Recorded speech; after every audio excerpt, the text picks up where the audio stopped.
All right. Good afternoon. Good evening almost. Welcome. Welcome to our spring semester Flannery Lecture in Catholic Theology. My name is John Shevland. I'm a professor here in the Religious Studies Department. And it's my pleasure to say a few words about our guest, our speaker tonight, and the lecture series itself. This last weekend, our speaker traveled from Manila, Philippines, to be with us for a brief time. She leaves tomorrow morning. And this gives us a sense of the importance of place and space, both hers and our own. And so a renewed appreciation for the Spokane tribal land on which Gonzaga University resides, and also the Spokane tribal people and all of the original inhabitants of this region we acknowledge tonight. We acknowledge those who now remain and those who belong to a deep historical past spanning millennia. Thank you for taking valuable time this afternoon to join our guest, Dr. Agnes Brazal of LaSalle University in Manila. She is the first of two speakers for us this spring who are helping us to experience and think deeply about our yearly theme, which is global Christianity. On Tuesday, April 4th, 2 weeks from tomorrow, Tuesday, April 4th, Jesuit father and theologian Marcel Uwaniza of Rwanda will speak with us about what can be learned from the genocide in Rwanda. And if I can shamelessly plug, we have flyers on the chairs. Not every chair, but there are flyers with those things that I'm told are called QR codes, that I'm told with those things called smartphones, you can do that. So that's how we sign up. That's how we register to potentially participate in that next Flannery lecture just in 2 weeks' time. But tonight, Dr. Brazal will make special reference to the Catholic Church's process of synodality, which has been enjoined by Pope Francis. And she's going to reference what the church might learn about and implement from a Taiwanese online organization.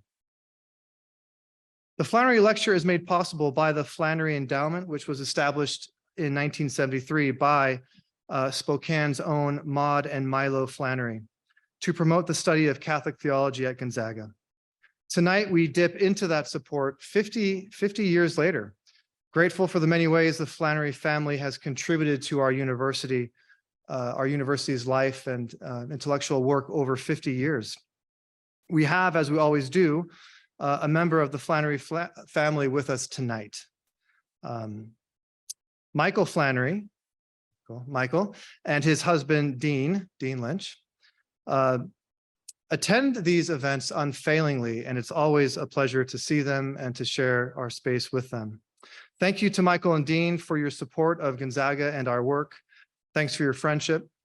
And thanks also for the gift of your great aunt and great uncle, without whom we would not be here this evening quite in the same way that we are.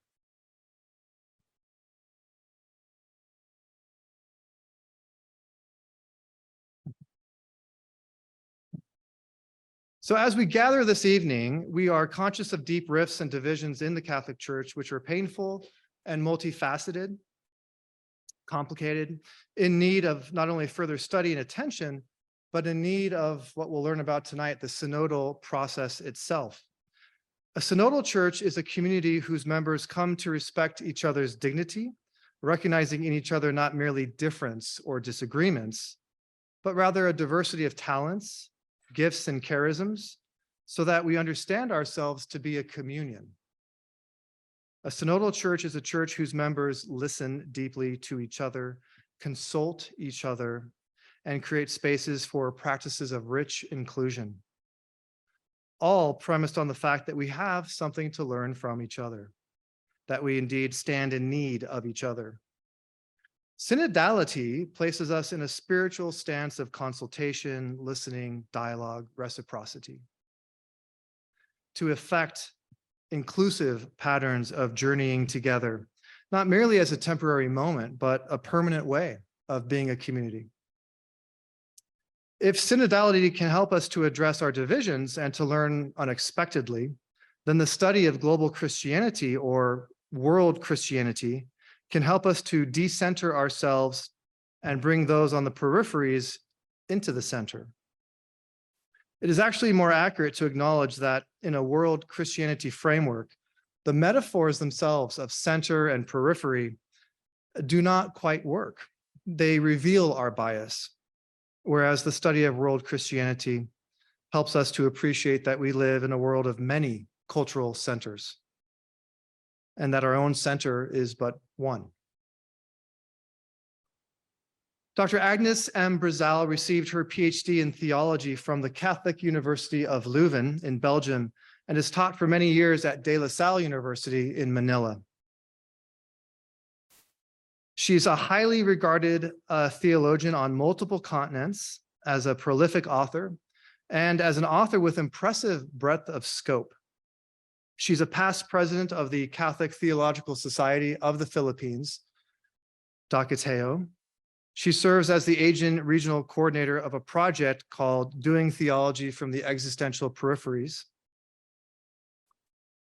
And that project is organized by the Vatican's dicastery or office for the promotion of integral human development. This is the office from which the leader of it, Cardinal Czerny, spoke to us during midterm week 2 weeks ago on the Pope's efforts to care for our common home and to teach about that. So she's connected. She's a board member of numerous publications, including Booty Journal, Damarum Publications, the Academy of Asian Christian Studies, and Brill's Global Catholicism book series. Her own recent writing includes a book published in 2019 called A Theology of Southeast Asia, and a journal article which appeared earlier this month called Synodality and the New Media, upon which some of her comments tonight will be based. And she's also co-edited numerous volumes like Theology and Power, Intercultural Church, which she co-edited with her spouse, Emmanuel de Guzman, Church in a Global Age of Migration, Feminist Cyber Ethics in Asia, Transformative Theological Ethics, and Faith on the Move, a Theology of Migration in Asia. Impressive writings, impressive scope. We are delighted to have Dr. Brazal with us this evening. Please join me in welcoming her.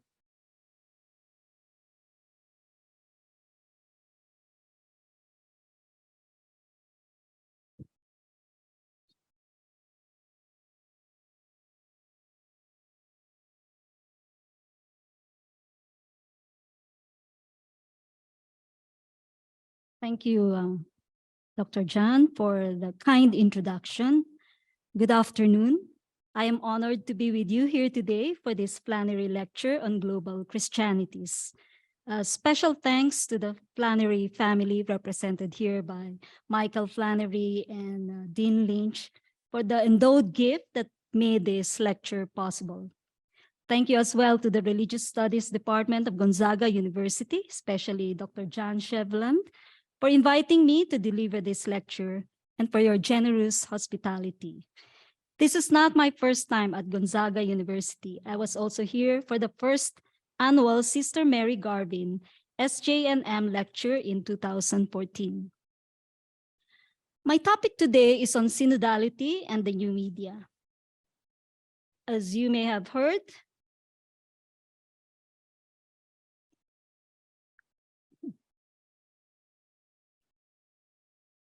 it was working earlier. Well, yes, we have to. No, it's not working. Okay, yes. So as you may have heard or not heard, the church is undergoing a synodal process that began in October 2021 and will last until October 2024. Now, during the Second Vatican Council, Pope Paul VI instituted the Synod of Bishops, which is a gathering of group of bishops from different parts of the world at fixed time to give advice to the Pope on matters related to the Church. Now, for the 50th anniversary of the institution of the Synod of Bishops, instead of simply gathering the bishops for the Synod in Rome, Pope Francis committed himself and the Church to a journey towards synodality. So here, Synodality is no longer just an event, but as Cardinal Mario Grech, Secretary General of the Synod of Bishops notes, a process.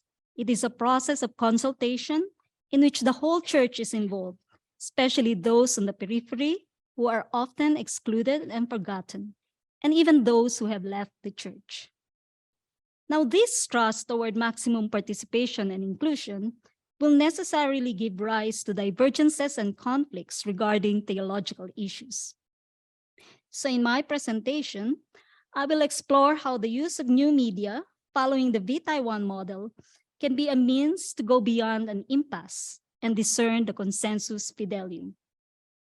vTaiwan is an online-offline discussion platform established by the government and activists in Taiwan to promote participatory governance. My presentation is divided into 5 sections. The first section deals with the importance of inclusive participation in the Catholic tradition.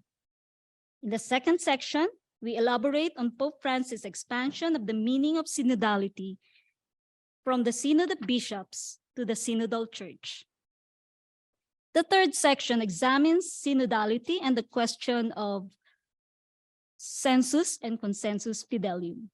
The fourth section deals with the vTaiwan approach to democratic participation. Now, why the choice of the vTaiwan model?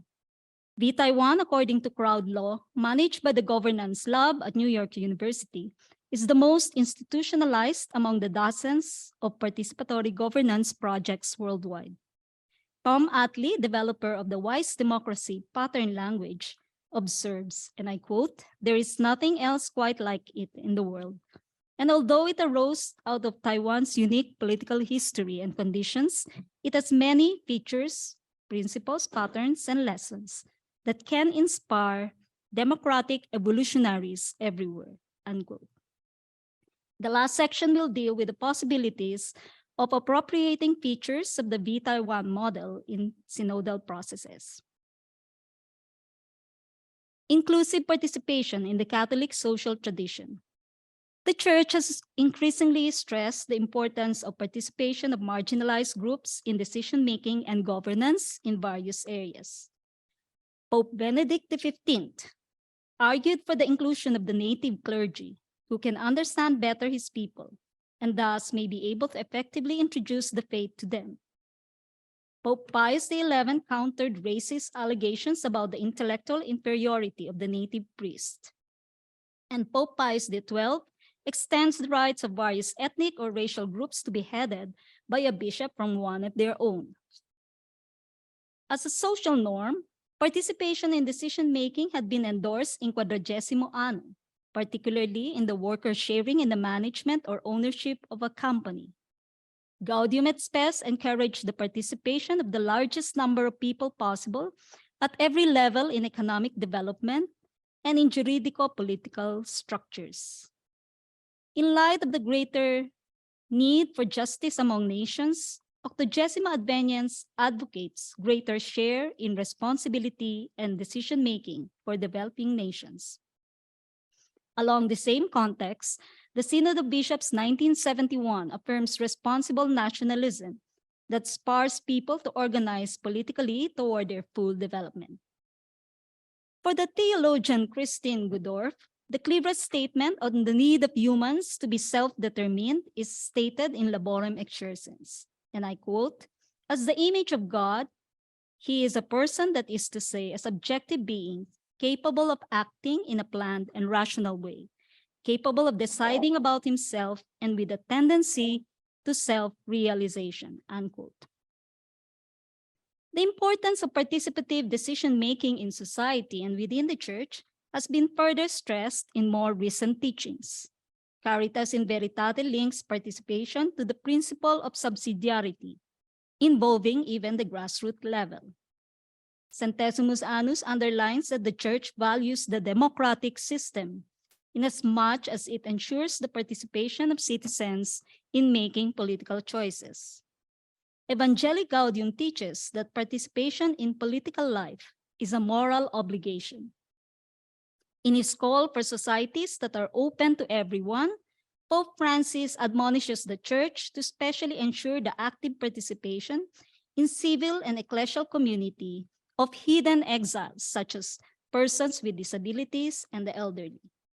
He calls for a more incisive female presence in the church and endorses a model of social, political, economic participation that embraces the popular movements on the local, national, and international levels in their distinctive ways of acting. Now, this turn towards synodality, spearheaded by the Pope, will play a significant role in realizing this broader participation. From the Synod of Bishops to a synodal church. Theologian Massimo Faggioli noted how Pope Francis has inaugurated a revival of synodality in the Catholic Church, not only by making it a recurring theme in his papal teachings, but also by making the synod more participatory. The Synod of Bishops of 2014 to 15 on the family and marriage, the Synod in 2018 on the youth, and the Synod of 2019 for the Amazon region were much more participatory in nature compared to previous ones in terms of the formation of the agenda and openness to debate. In synods of the past two popes, there were topics that were even off limits for discussion. In Episcopalis Communio, that is Pope Francis' Apostolic Constitution on the Synod of Bishops, he made mandatory the extensive consultation of the faithful that he introduced in the preparation for the synods that we have mentioned. It identifies three major phases in the process.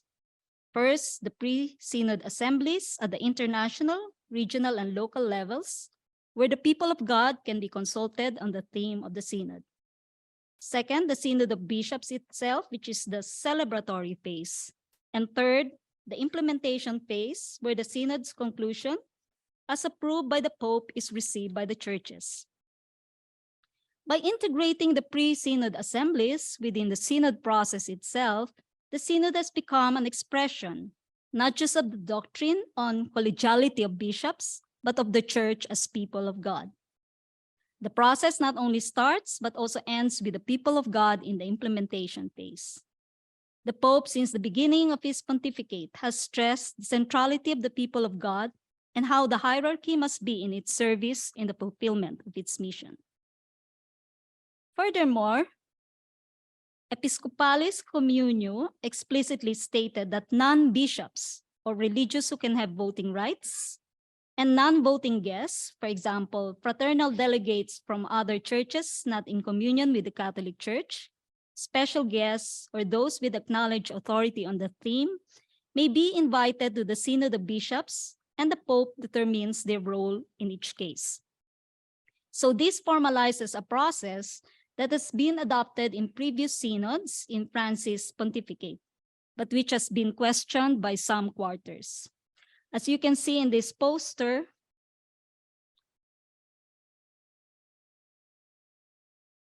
on the synod and the family, among those who would attend are non-voting collaborators and married peoples and auditors appointed by the Pope.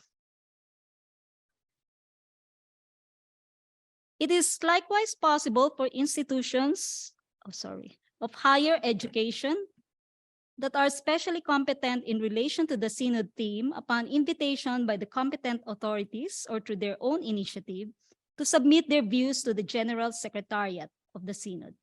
The Catholic University of America is among the non-diocesan Catholic groups that submitted its report to the US bishops.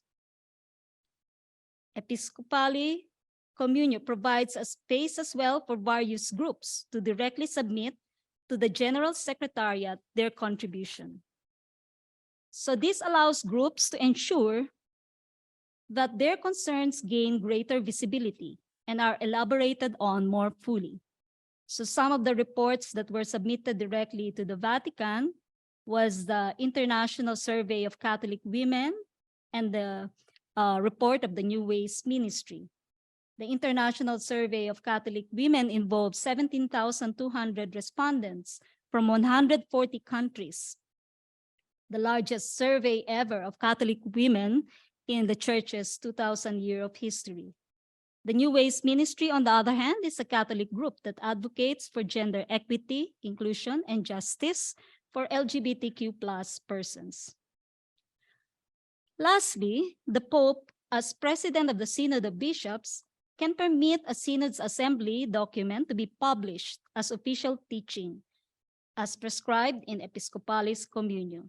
This was implemented for the very first time in the history of the Synod of Bishops when the Pope indicated that Querida Amazonia, his post-synodal exhortation, did not overrule or replace the final document of the Synod of Bishops. Because normally only the Synod only has an advisory role for the Pope, and the final document offers a number of proposals that the Pope is free to accept and implement or reject.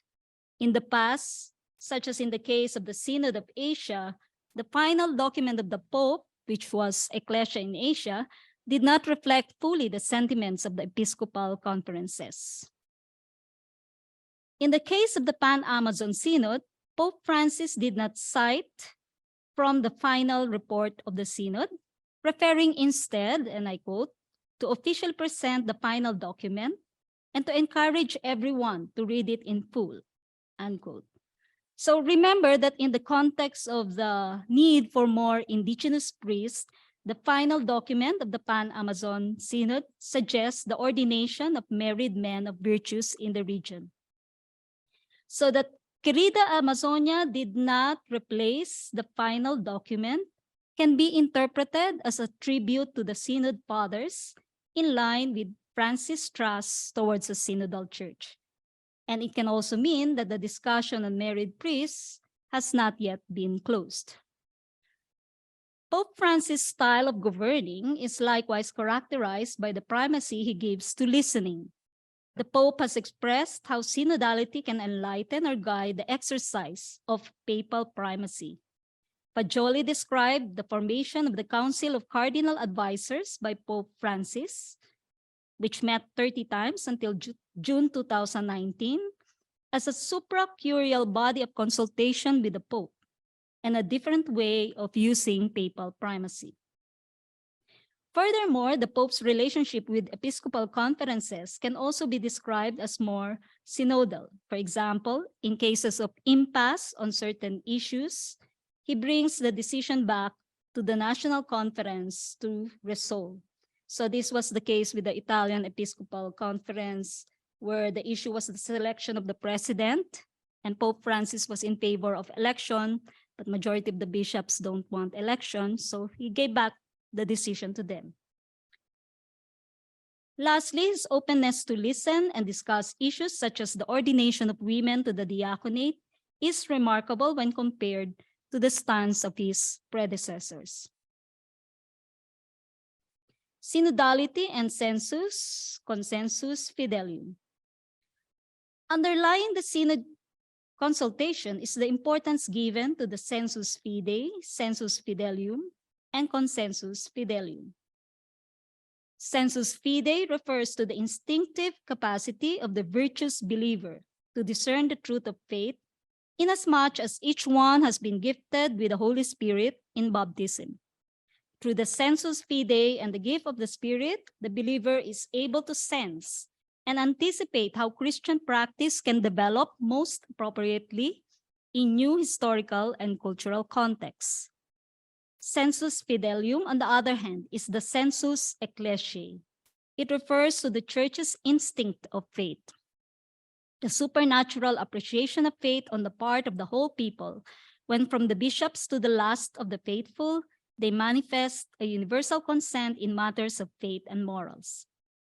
Sensus fidelium is rich in the interrelation between the faithful, the theologians, and the magisterium in the communion of the church. By promoting the concept of sensus fidei and sensus fidelium, the Pope has strengthened the role of the lay faithful in the development of doctrines. At some historical juncture, the sensus fidelium can lead to a consensus fidelium, such that a particular belief of the people becomes part of Christian doctrine with the explicit consent of the faithful. Arriving at such a consensus should be the fruit of discernment through the Holy Spirit's guidance. And discernment is a key factor in Pope Francis' concept of a synodal church. Consensus fidelium is an instinctive skill of discernment through which the believers grasp what is erroneous through the acceptance or non-acceptance. As Cardinal John Henry Newman, a seminal proponent of sensus fidelium, writes, and I quote, "Submit your heretical and Catholic principle to the action of the multitude, and you will be able to pronounce at once whether it is imbued with Catholic truth or worth heretical falsehood," unquote. One can compare it to the method of winnowing, where the grain is separated from the husk with the help of the wind. However, in the process that the Pope has laid out toward maximum inclusion and participation, even of the excluded and those who have left the church, issues would necessarily be raised. And we see this already reflected in the document for the continental stage titled "Enlarge the Space of Your Tent," where issues about LGBTQ, the ordination of women, married priesthood, the divorced, and the remarried have been raised.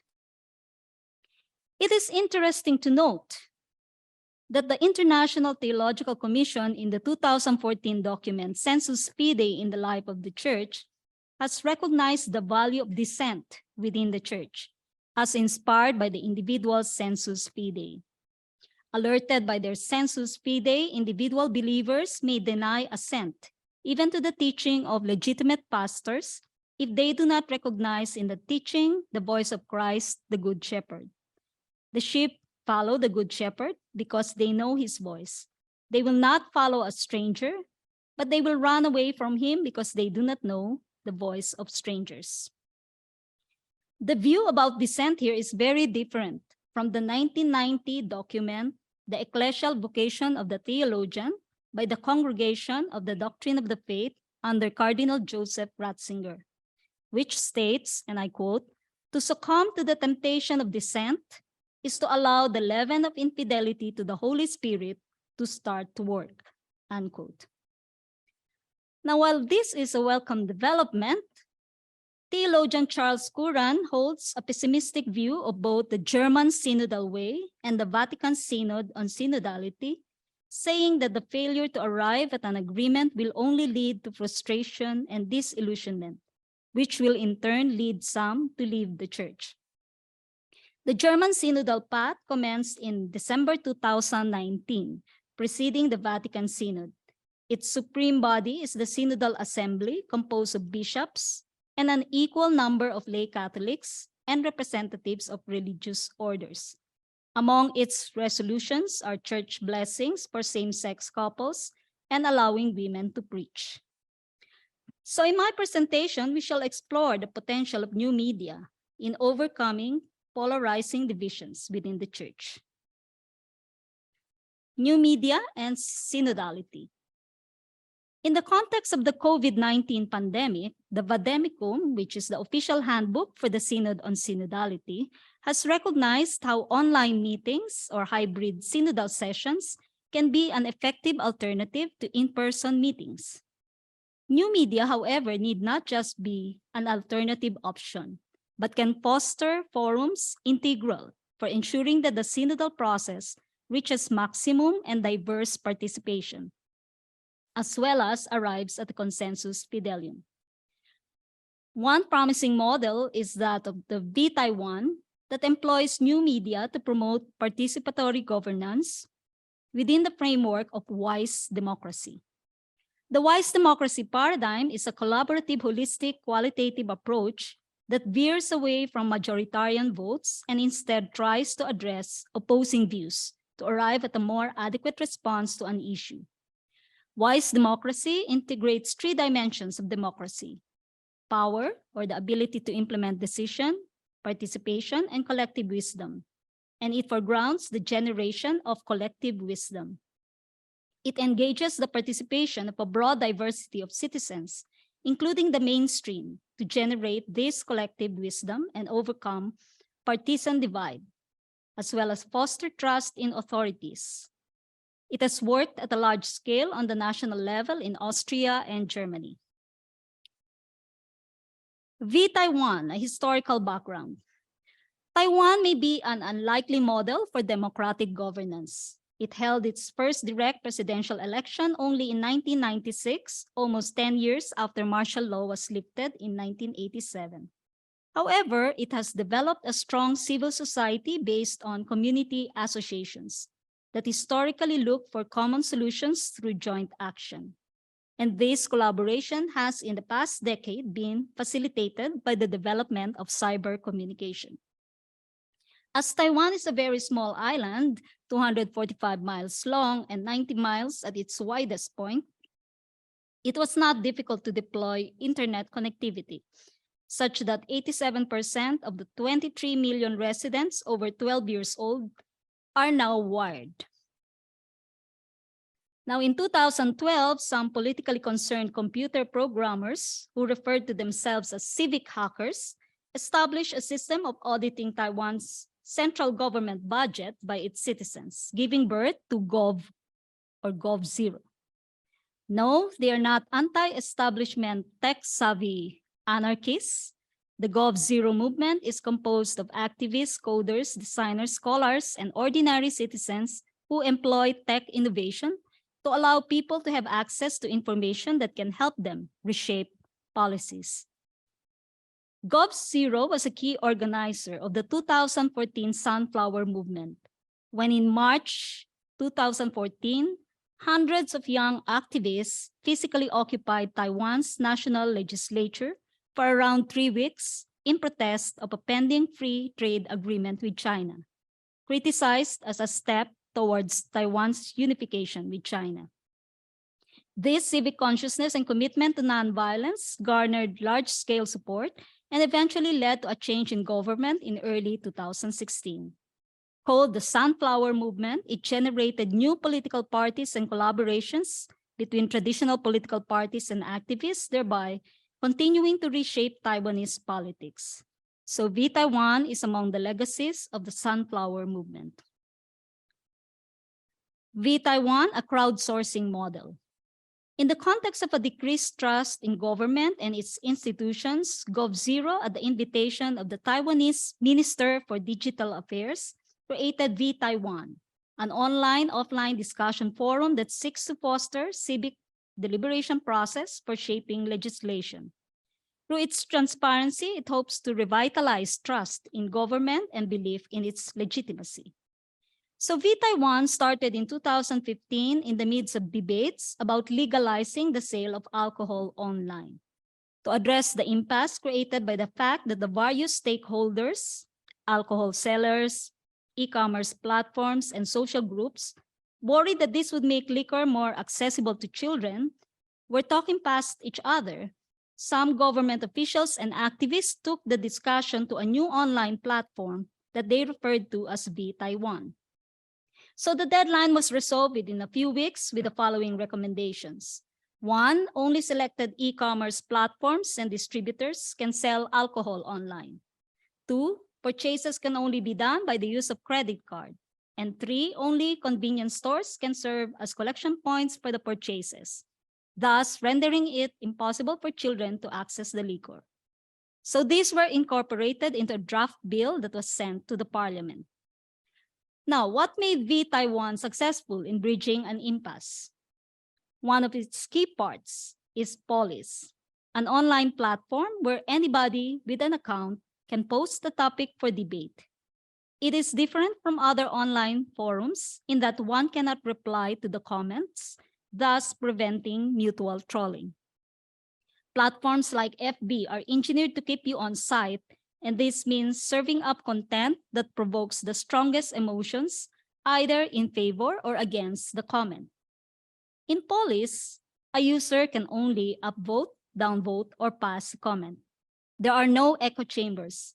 Instead, this is replaced by an attitudinal map showing where you are in relation to everyone else.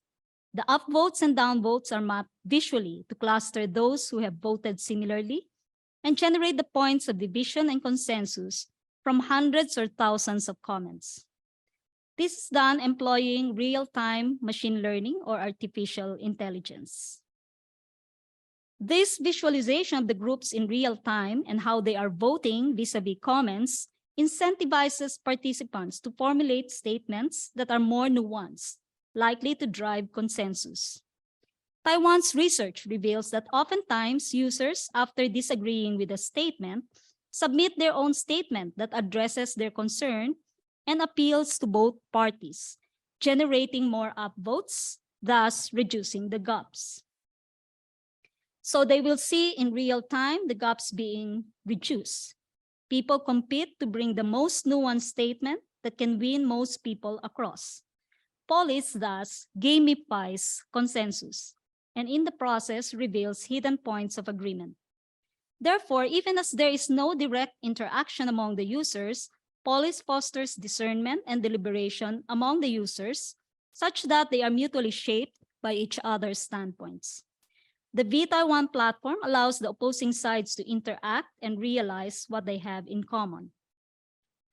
More concretely, the vTaiwan process has 4 successive stages: proposal, opinion, reflection, and legislation, propelled by open source engagement tools. Open source tools are publicly accessible and can be modified or customized as needed.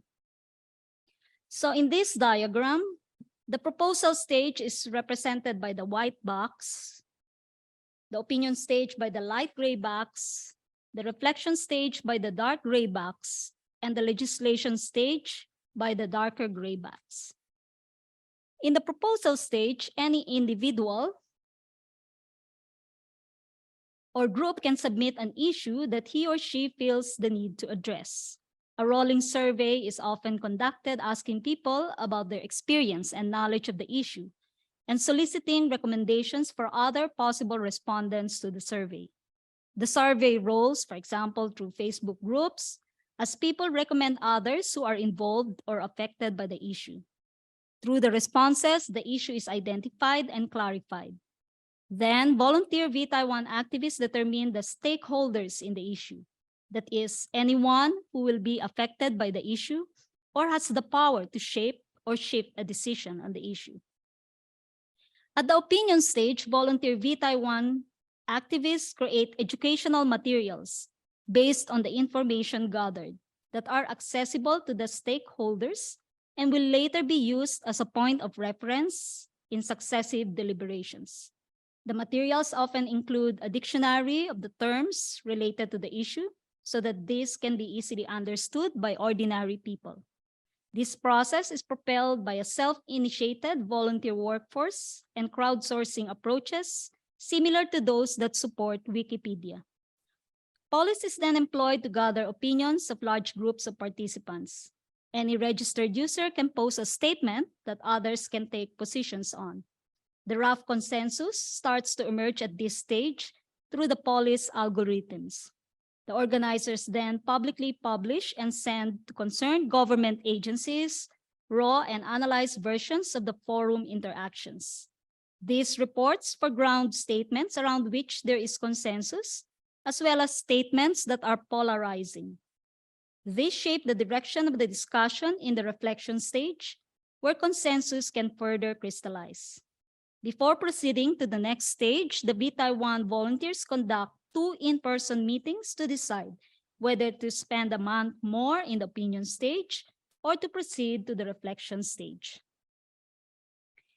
In the reflection stage, the volunteers facilitate an online-offline dialogue among stakeholders, which is live-streamed. The success of the dialogue depends on the inclusion of diverse representation. The facilitator relays inputs from the online discussion to the in-person forum. And with the employment of digital note-taking, the discussion is summarized in real time and projected on the screen. If an issue involves hundreds or thousands of stakeholders, the Polis software is employed. Polis has a suggestion box function where users can submit tweet-sized statements, reflecting their stance on the issue. As noted earlier, the other users can agree, disagree, or pass on these statements. The clusters of statements can be discussed further in face-to-face dialogues that involve selected stakeholders such as relevant government ministries and representatives from the public of the diverse opinions that emerge in Polis. The legislation stage involves the formalization of the rough consensus that emerge. The rough consensus is turned by the organizers into either a policy for a government agency or a bill for the parliament. And this puts pressure on government to make a decision on whether to accept the results or provide an explanation as to why it is rejecting the suggestion. So by August 2018, vTaiwan had already been employed in 26 cases, with 80% resulting in a decisive response from the government. The vTaiwan's major weakness, however, is that the government is not obliged to take action on the result of the discussions. They can simply ignore it, thus effectively reducing the vTaiwan process to what Jason Chu, former activist and now legislator, referred to as a tiger without teeth. If the results do not lead to legislation, the process may be seen as open washing, that is simply a front to make it appear that there is transparency in government. Another limitation of vTaiwan is that the online process tends to favor technology-related issues like Uber, regulation, telemedicine, provisions on revenge porn, etc., thus limiting its impact. And lastly, the online process also tends to leave behind the less digitally literate sectors of the population, such as the elderly or people in rural areas. Join vTaiwan within the government. Another forum for hosting and debating online petitions is Join, a new participatory governance system that has been developed in Taiwan and that, like vTaiwan, employs polis to generate consensus. It adopts a process similar to vTaiwan, but instead of Gov volunteers, it relies on senior career public servants who are at the core of the platform. So like vTaiwan, the consensus gained by Join is not legally binding. However, any participating government agency is required, should a petition receive more than 5,000 signatures, to respond point by point as to why it agrees with or rejects the proposal. So for such petitions, bi-monthly face-to-face meetings are held across ministries to examine how this can be integrated into policymaking. So Join is more appealing to the older and less tech-savvy population, and it does not just deal with issues related to the digital economy. But one of the concerns raised about the process is the continued resistance from government bureaucracy. So some participants feel that senior public servants have viewed them as mere protesters or mobs instead of citizens with distinct expertise.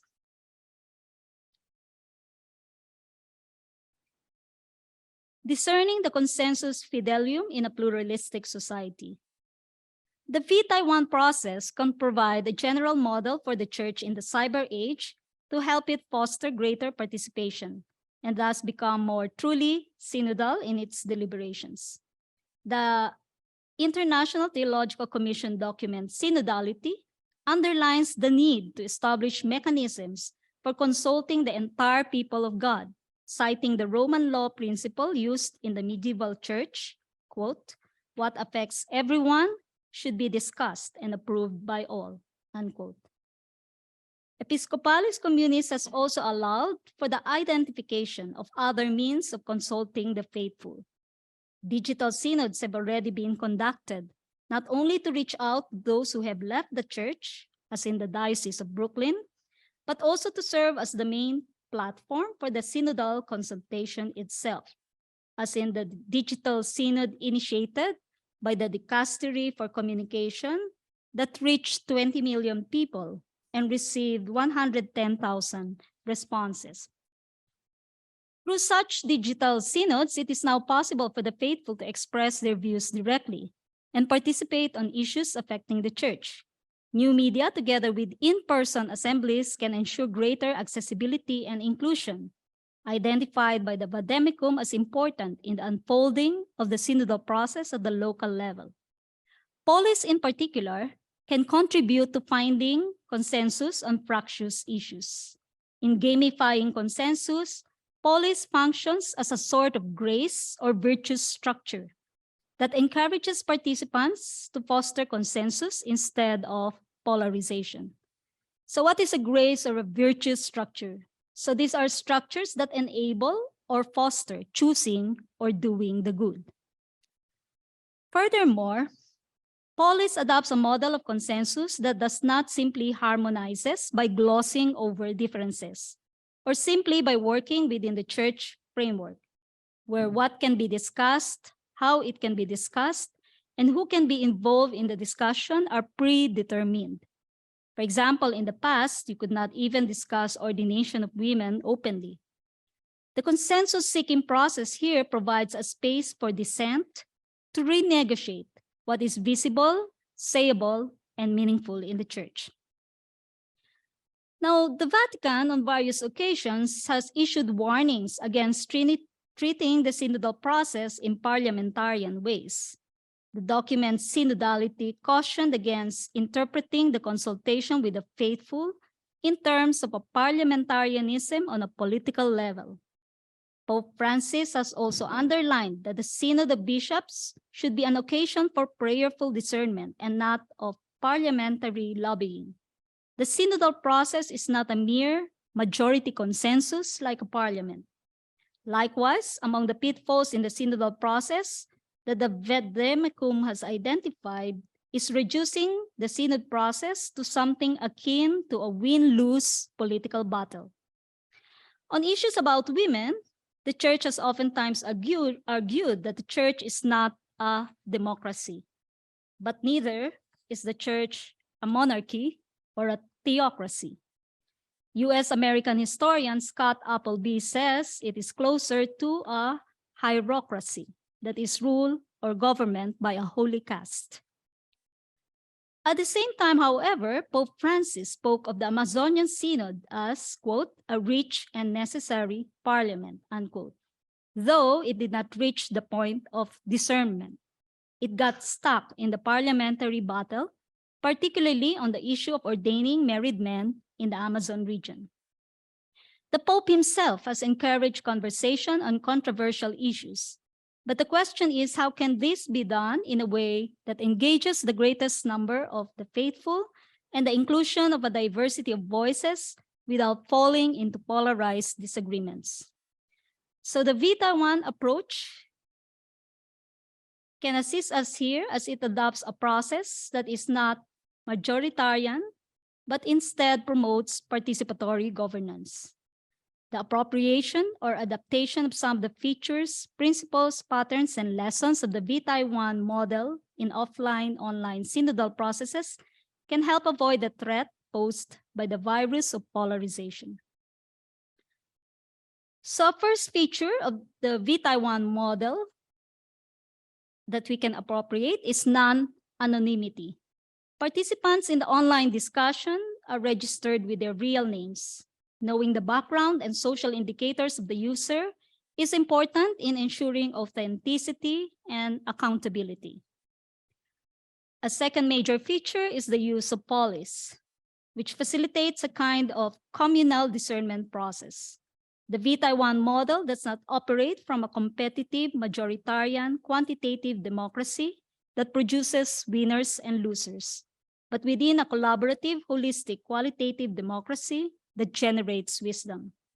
So in this paradigm called wise democracy, defeating an opponent rather than topping and integrating their piece of the truth is a tragic waste. vTaiwan moves beyond the win-lose model through the polis algorithm. It veers away from focus on numbers and highlights more on where diversity and consensus exist, and even one opinion with high wisdom value can make a considerable impact. Now, this aligns with the spirit of the Vademecum that opens a space for dissenting or minority positions to have an impact in the synodal project. Views should not be excluded simply because they were expressed by a small minority of participants. Indeed, sometimes the perspective of what we would call the minority report can be a prophetic witness to what God wants to say to the church. The Vademecum also stressed important dialogical virtues in the synodal process that are likewise fostered in vTaiwan model. humility in listening, the principle of fairness, and accurate synthesis. Humility in listening involves asking, how is God speaking to us through the voices we sometimes ignore? These voices can include, among others, those of the laity, women, young people, religious, and clergy. What facilitates or inhibits our listening? Now, this humility in listening must correspond to courage in speaking. What enables or hinders speaking up courageously, candidly, and responsibly in our local church and in society? The principle of fairness ensures that the voice of each one is equally heard. And this is reinforced in the stress on accurate synthesis that presents the range of responses, including minority views that open new horizons. Theologian Jos Moons, S.J., notes the newness of the virtues required in a synodal process. Humility in listening, but also paresya, or the courage in speaking, even in the face of opposition. For him, these virtues reconfigure ecclesial culture that traditionally puts emphasis on obedience.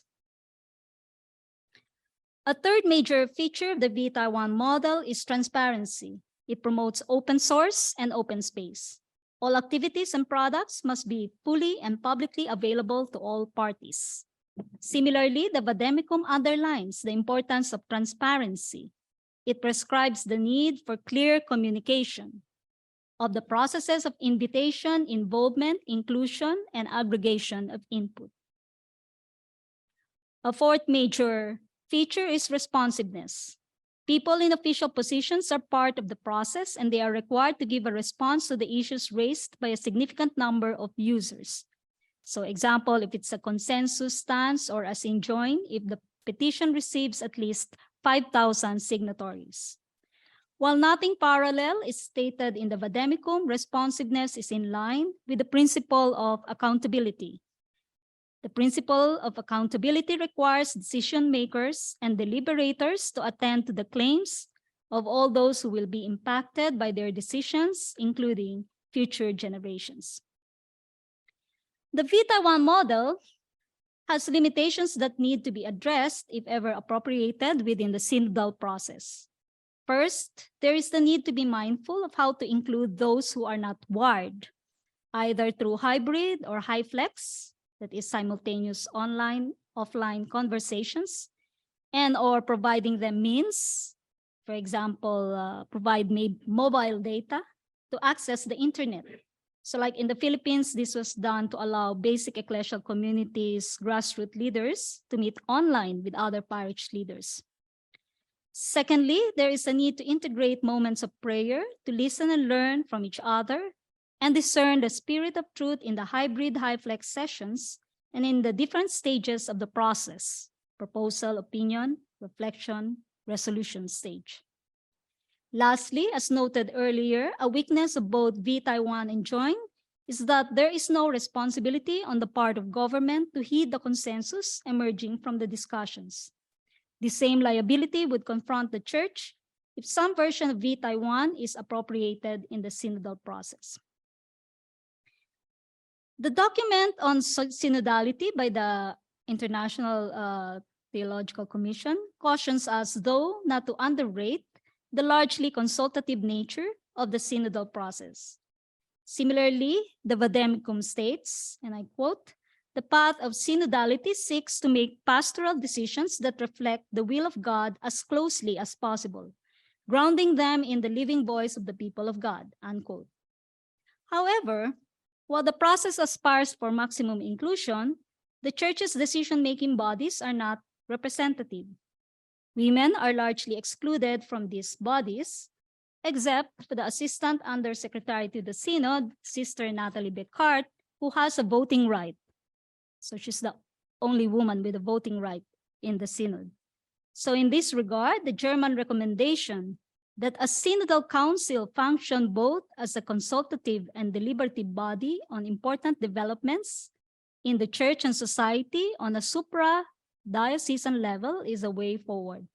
This council comprises both bishops and lay people with a gender and generation appropriate composition. Conclusion. The Catholic social tradition has increasingly emphasized the importance of participation of formerly excluded groups in decision-making, both in the church and the bigger society.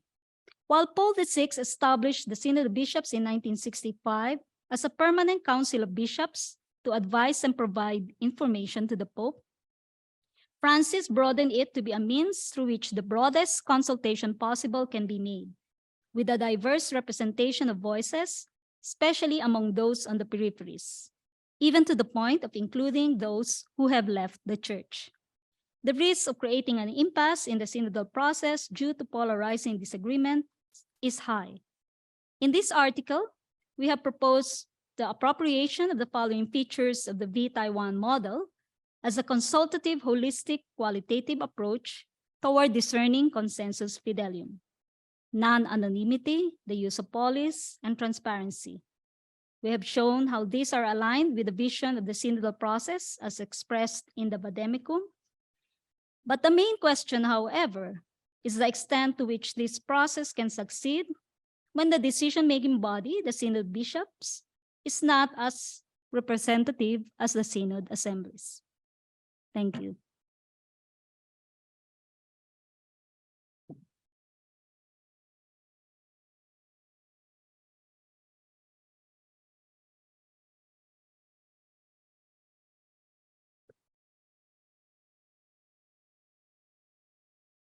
With all that furious typing and note-taking, maybe we should appropriately have a few minutes for conversation. If there are questions or comments for our speaker, it sounds like there could be assignments happening. Do you have an exam? I wasn't sure. After this? She's here in the room, and she'd be happy to take your questions.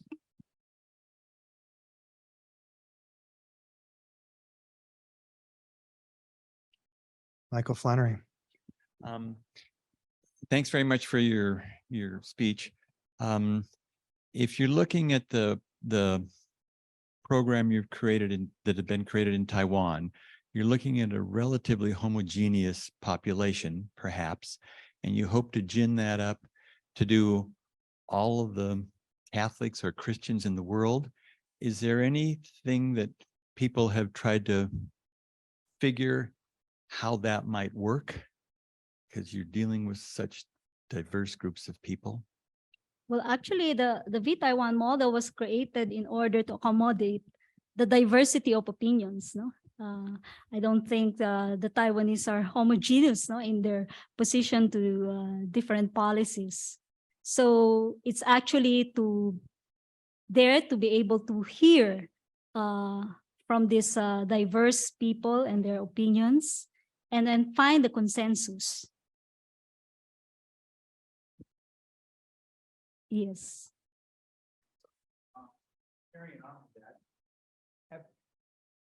Just following up on that, have people talked about how you could scale this up from 20 million to 1 billion?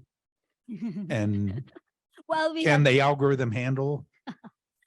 Polis is well, it's meant to deal with big data, but of course you need a lot of people as well, volunteers, no, that would go from the parish to the diocesan level up to the Vatican level. Yeah, well, it's a dream. Yes.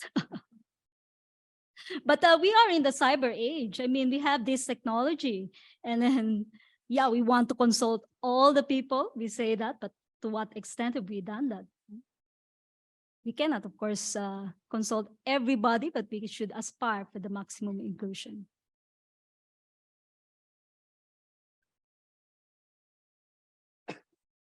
How would this program, assuming that this model ends up being used, how would it overcome the language barrier? Because that's a lot of different languages throughout the world. You have a point there. No? Of course, on the local level, there would be similarity in languages. No? But going broader, you will have these multiple languages. So you need translators. No? Well, the Google Translate is becoming better and better.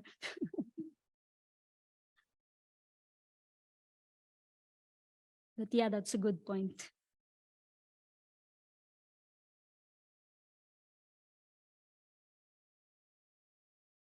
Thank you so much. That really sparked my imagination.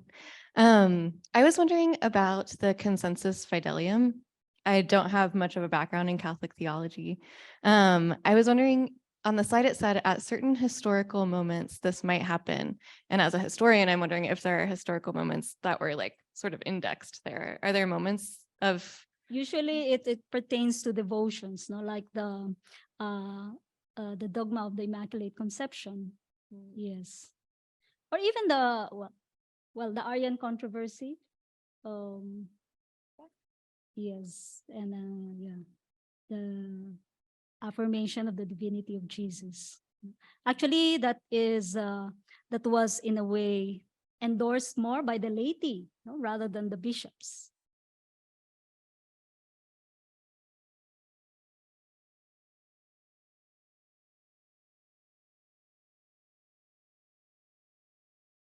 Other questions?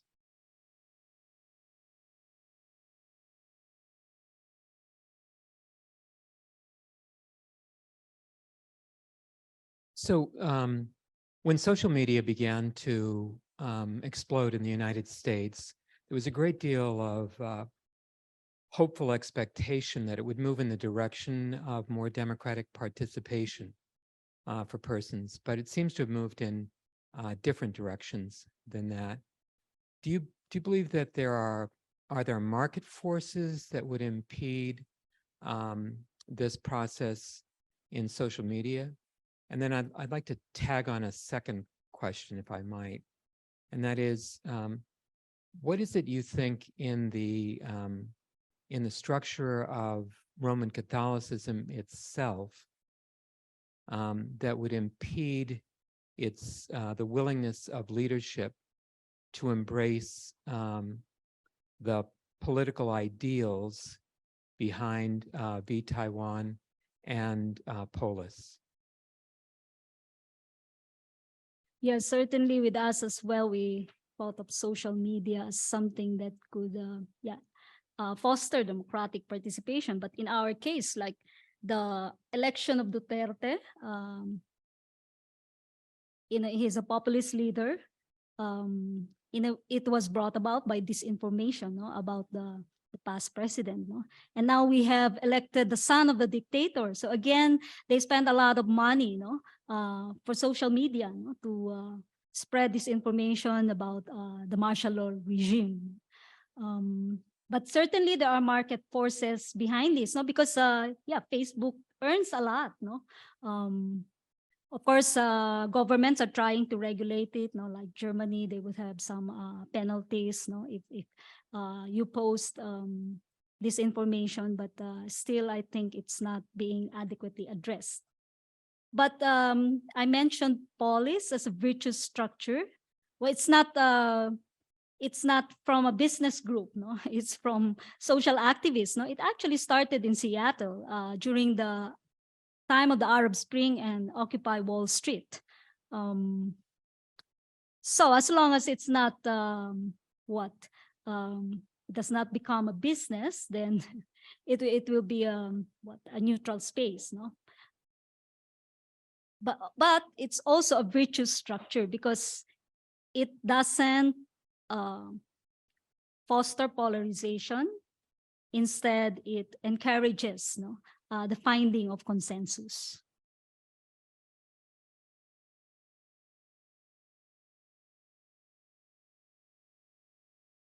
One of the enjoyable things about hosting a guest from so far away is we get to provide wonderful meals. That will be happening shortly. But any final comments or questions for Dr. Brazal before we conclude the evening?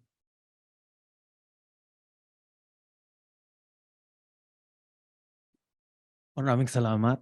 I have a question in terms of, I know the election of Bongbong Marcos was influenced by the media, and a lot of his, the expectations, and a lot of young people voted for him because they don't remember the Laban movement in the 80s. I was just wondering, has social media affected the views of the church and the relationship to government in the Philippines due to it? Yeah, I think so, because even the clergy is divided, no? Of course, it has been divided even during the the martial law regime. No, there's a book that's entitled "The Splintered Stuff," no? Because there are clergy who are in favor of the Marcoses, and there are those who were resisting, no, the dictatorship. Yeah, with social media, we were not able to, yes, really conscientize the public, including the clergy. So some clergy still supported Marcoses, or they were not vocal enough, no, this time, unlike in 1986 People Power Revolution. And also there's suspicion that the SD cards, because elections have been computerized, the SD cards have been manipulated. So it's a highly technological thing, because during the 1986 People Power Revolution, you know, we were there, volunteers were really protecting the ballot boxes. So you can concretely protect something, but now with the computerized election, you don't know what's happening afterwards. No, so the results, 50% of the results came out about 2 hours after the election. So it was, you know, in a country where the internet is very slow, we had a very fast election results coming out.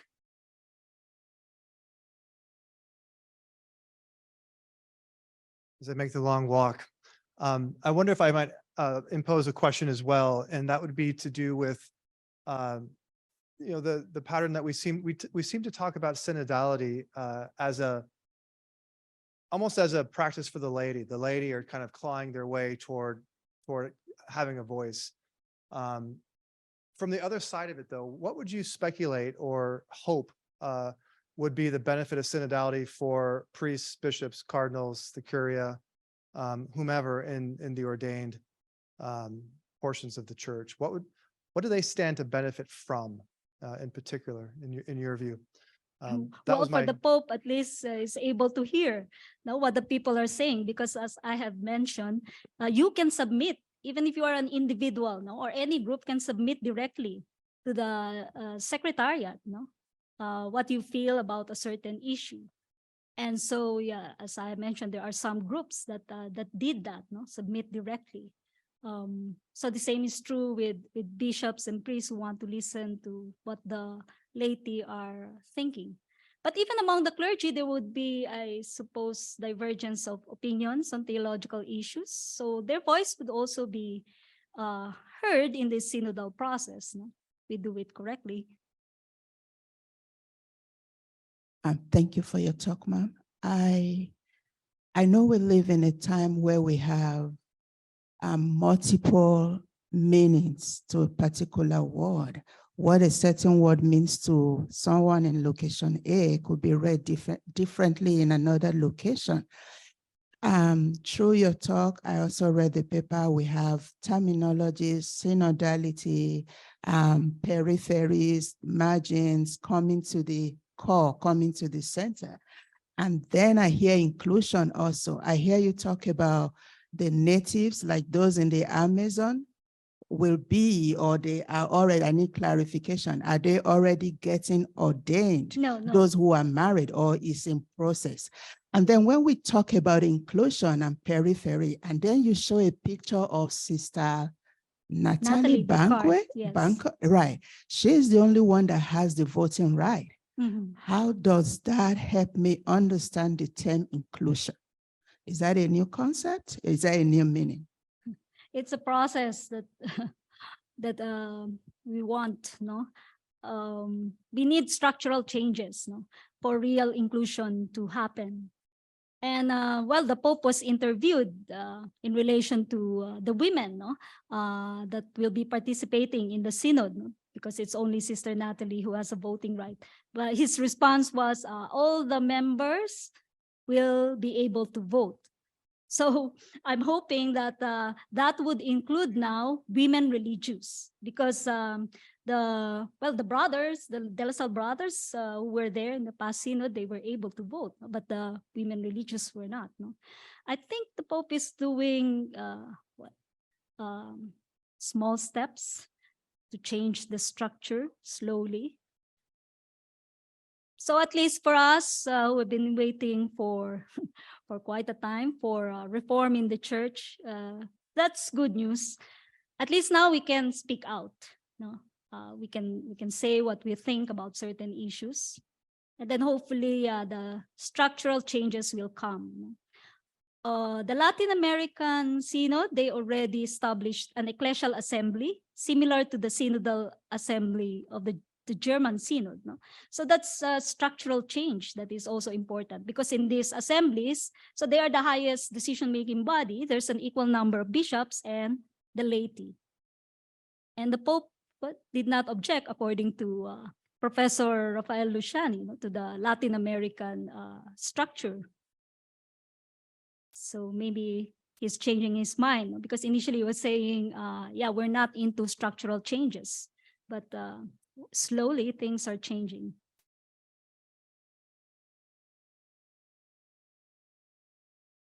Well, thank you so much for your time, not just tonight, but for all the time that you took to get here over the weekend, and the time it'll take to get back and then recover from getting here.